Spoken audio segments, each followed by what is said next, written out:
jump on in and I think so. have a look? That's good. Yeah. Okay. So D, as I said, was distraction. So I'm wondering, you know, what do you do maybe to distract yourself from anxiety?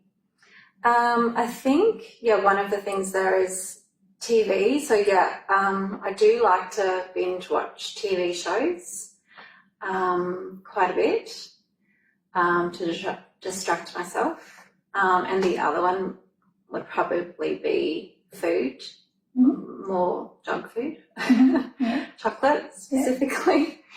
I mean, because it's really those things really do distract me from that yucky feeling of anxiety that I get.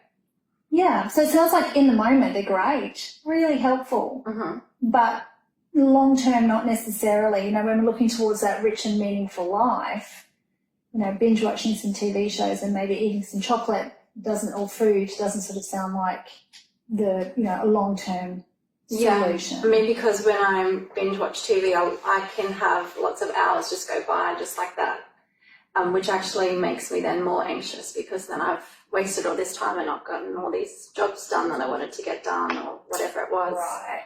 So short term, yes, but yeah. Long term, it seems maybe it just sort of creates that vicious cycle. It does, yeah. Okay. All right, so if we move on to the O of the acronym DOTS, we're looking at opting out. Okay. So, you know, sort of looking here at, you know, maybe what important or meaningful or even life-enhancing activities or events, tasks or challenges that you might be avoiding, you know, when anxiety shows up, you know, maybe you quit things or escaping things, procrastinating. Yeah. Does anything come to mind? The only thing that comes to mind really is exercise. Like I won't go to the gym, which is something that's actually really good for me to do. And I feel better once I go, but I actually just feel so anxious about who's going to be there, who's going to see me, you know, being so unfit that I don't end up going. So I often find, that I will plan to go and then at the last minute I'll make some excuse up in my head as to why I don't go. Okay, yeah. So definitely a strategy that you found, you know, might be useful to help allay the anxiety.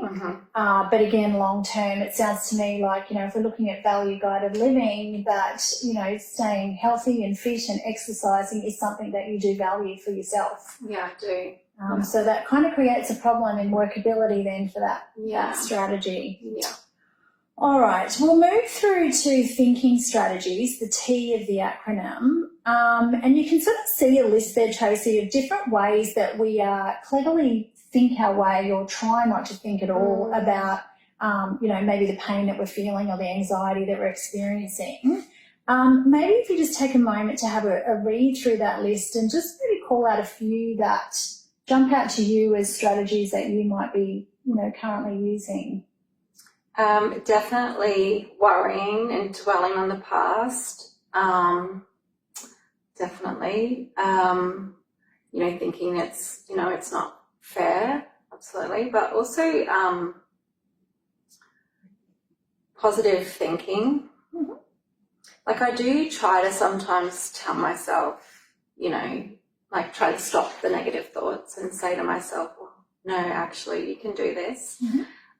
Doesn't always work, but I do try to do that. What I hear in that is some awareness of these moments, sometimes when you're getting caught in a negative thought pattern, and already perhaps have that ability to, you know, try and employ more workable, like a long-term workable solution of that positive thinking. Yeah. And while it doesn't solve our problems, it certainly is a way to, you know, pull us out of negative thought spiral that we can get into. So that's great. That's excellent. Then looking down at the S,